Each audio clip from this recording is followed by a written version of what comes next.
Il sommario di questa settimana, 28 gennaio, è mobilitazione delle imprese. Moratoria crediti proroga al 31 marzo. La pubblica amministrazione paga in via elettronica. Ed infine ritorna la rubrica Fatto con arte.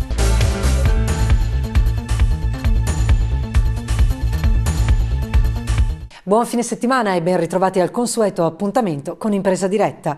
Il mondo bellunese della piccola impresa lancia un grido d'allarme di fronte alla pesante situazione economica del momento, determinata da un'esasperante burocrazia, dall'eccessiva pressione fiscale, dal crollo dei consumi, dal difficile e costoso accesso al credito. E per questo si dà appuntamento lunedì 28 gennaio alle ore 10:30 presso la Camera di Commercio di Belluno. I consigli direttivi delle associazioni di categoria infatti si ritroveranno per analizzare la situazione e consegnare un documento comune a coloro che si stanno candidando a rappresentare il territorio bellunese a Roma. Arriva la proroga della moratoria del credito per le PMI. Grazie all'accordo tra ABI, Confartigianato ed i Ministeri dell'Economia e dello Sviluppo Economico, le imprese potranno contare su un periodo più lungo per chiedere la sospensione delle rate di mutui e leasing e per estendere la durata di mutui e anticipazioni bancarie. Per continuare a sostenere le imprese in un momento di crisi economica e creditizia come quello che stiamo vivendo, il nuovo termine è stato fissato al 31 marzo 2013. Il nuovo accordo per le PMI ha già permesso a 52.000 imprese di contare su una liquidità aggiuntiva pari a 2,5 miliardi di euro, uno strumento che ABI e i ministeri hanno promesso di adeguare all'evoluzione della congiuntura economica e alle diverse condizioni operative delle banche. La pubblica amministrazione inizia a pagare in via elettronica beni e servizi acquistati attraverso il mercato elettronico della Consip, una novità che proietta imprese e pubblica amministrazione verso il futuro della tecnologia e che soprattutto permette di abbattere i tempi e oneri burocratici dei pagamenti pubblici.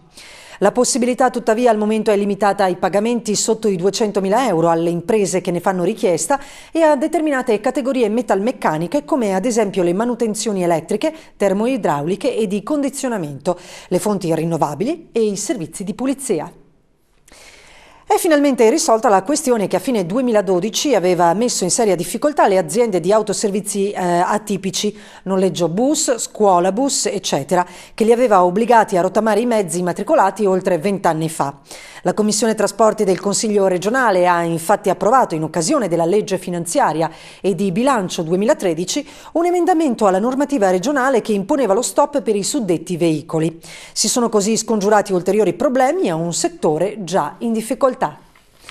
Voltiamo pagina, ritorna da questa puntata la rubrica Fatto con arte, attraverso la quale si intende promuovere il valore della professionalità e dei mestieri artigiani, custodi di saperi ma anche di ricerca, di qualità e di continua evoluzione. Oggi parleremo di trattamenti estetici con appunto un approfondimento all'interno di questa rubrica.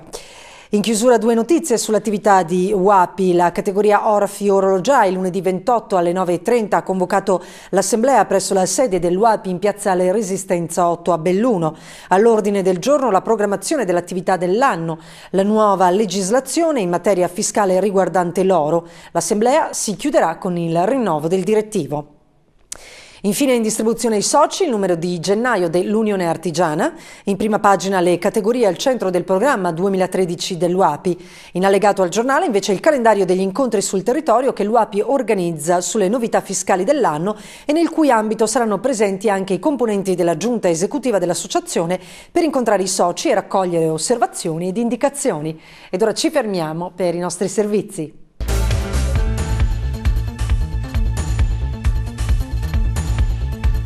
Con il presidente di Confartigianato del Veneto, il vicentino Giuseppe Sbalchiero, a Belluno nei giorni scorsi per incontrare i dirigenti dell'UAPI, facciamo il punto sulle questioni di attualità per le piccole imprese.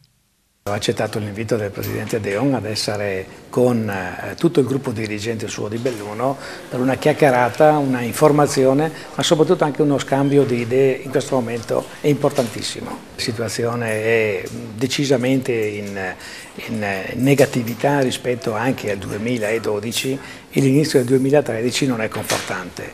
Qual è la cosa su cui noi dobbiamo e vogliamo puntare? Che non possiamo perdere quel patrimonio che abbiamo creato in 50 anni, patrimonio di aziende, di professionalità e anche di famiglie con i collaboratori e faremo l'impossibile perché questo non succeda. Si dice che per uscire da una crisi non bisogna essere così come si è entrati nella crisi. Che cosa può fare in merito l'artigianato? Beh, noi siamo entrati piano piano negli anni 60-70, quando l'emigrazione è scomparsa dal Veneto. Siamo arrivati a livelli eccezionali, al punto tale che siamo stati guardati da tutto il mondo. Oggi stiamo soffrendo molto anche noi, un po' meno di altre parti. Cosa possiamo fare per superare? Beh, innanzitutto da soli avremo delle difficoltà ed è fondamentale che la politica cambi completamente rotta, perché se anziché lavorare per creare occupazione e sviluppo, lavora per impedire che questo succeda, fomentando notevolmente anche la burocrazia, credo diventerà difficile. 3 cose che deve fare la politica. Decisamente la questione delle imposte e delle tasse l'ha messo al terzo posto. Al secondo posto metto il credito, che non c'è, e al primo posto metto la sburocratizzazione. Togliere la burocrazia che sta inquinando qualsiasi operazione che stiamo facendo è fondamentale. Per dare valore all'artigianato, il rapporto con la scuola. Noi abbiamo dei rapporti con la scuola che sono validissimi e siamo orgogliosi di averli. Perché? Perché attraverso la scuola riusciamo a far capire la bontà del lavoro artigiano. Non serve essere tutti ingegneri, architetti o medici, serve soprattutto essere operatori di economia. E per essere operatori di economia vale anche la laurea, vale la lingua estera, ma soprattutto vale la capacità e l'inventiva di ognuno di noi.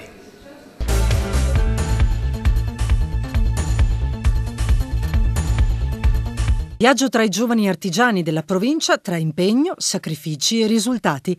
Oggi siamo a Belluno per conoscere il percorso professionale e personale di una giovane parrucchiera titolare d'azienda. Allora, nel 2006 è stata aperta l'attività dopo tutto il percorso scolastico e il percorso di formazione a livello di apprendistato. Da lì è cominciata questa esperienza lavorativa a Belluno. Io sono socia, mi occupo un po' di tutto quello che è il lavoro, quindi dalla piega alla conciatura piuttosto che il colore e la programmazione dei tempi e delle attività. Il tempo che dedico al lavoro è veramente tanto perché soprattutto in questo periodo bisogna assolutamente dedicarsi completamente al lavoro. Certo è che nella mia situazione adesso dovrò per forza di cose diminuire questa presenza in negozio e quindi credo che dare la formazione giusta, dare la giusta importanza alle ragazze che lavorano per me in maniera che possano sostituirmi sia il passo giusto in questo senso. Credo che sia molto importante sia il lavoro che la famiglia, quindi il fatto di diventare madre sicuramente mi ha dato qualche pensiero, però credo che appunto, come ho detto prima, se si riesce a organizzare il lavoro nel modo giusto e si trova il giusto feeling anche con i propri dipendenti, questo non deve assolutamente diventare un problema, insomma. A tutto deve esserci un limite, nel senso che assolutamente dare il miglior servizio, però mantenendo sempre dei tempi appunto per quello che è la famiglia, per quello che è il tempo libero, per quello che è la formazione. Diciamo che al giorno d'oggi forse l'artigiano, l'imprenditore è un'ottima soluzione per lavorare, per avere degli obiettivi e portarli a termine nella vita e sicuramente con tanti problematiche, con tanti piccoli pensieri che però poi si trasformano in assoluta soddisfazione. L'obiettivo futuro è sempre quello di crescere. Non credo che si sia mai arrivati in un lavoro, soprattutto in un lavoro come il nostro che richiede aggiornamento continuo, quindi stagionale. Quindi diciamo che il futuro è la crescita, il futuro è l'innovazione, la formazione.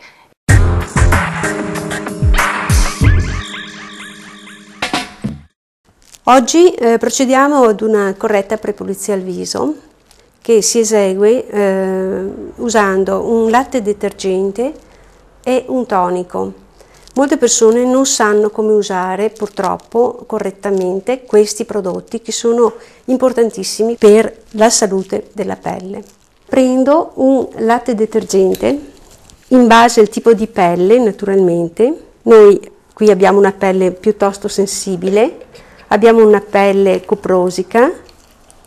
Applico il latte detergente su tutto il viso e il collo, non tralasciando le orecchie. Con movimenti circolatori vado a rimuovere quello che è lo sporco superficiale della pelle. A questo punto tolgo il tutto con delle spugnette imbevute d'acqua. Successivamente, con 2 batuffoli di cotone imbevuti di tonico, tolgo i residui del latte detergente, con movimenti di sfiorazione, sempre partendo dall'alto verso il basso, frontale, orbicolare, zigomatico, labiale, collo e orecchie. A questo punto eseguo uno scrub molto delicato sulla pelle. Naturalmente bisognerebbe sempre usare prodotti certificati che non contengano parabeni, che non contengano sostanze comedogeniche e che non vengano possibilmente testati sugli animali. A questo punto si procede alla maschera. La maschera che va fatta naturalmente usando dei prodotti molto lenitivi, molto idratanti, possibilmente che contengano anche dell'acido ialuronico per combattere la formazione delle rughette.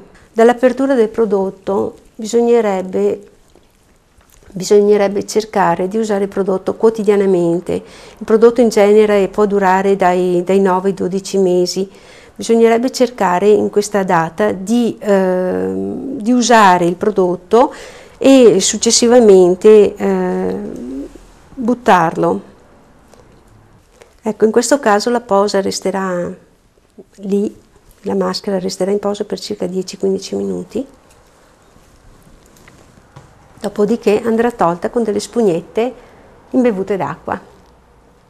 Si procederà poi al tonico, che serve sempre a togliere i residui degli eventuali prodotti, e poi all'applicazione di una crema idratante in base al tipo di pelle. Il trattamento è concluso. Io consiglierei periodicamente, almeno una volta ogni mese e mezzo, di rivolgersi alla propria estetista di fiducia per una corretta pulizia al viso. In chiusura di Impresa Diretta il numero telefonico per eventuali informazioni e approfondimenti di questo notiziario 0437 933 201. Impresa Diretta torna settimana prossima alla stessa ora su Telebelluno e Radio Belluno. Vi ricordo che tutte le puntate e l'archivio di Impresa Diretta sono sul sito internet www.unartebelluno.org, sezione sala stampa e quindi multimedialità, oppure sul nuovo canale YouTube dell'UAPI all'indirizzo youtube.com/user/UAPI di Belluno. Grazie per averci seguito.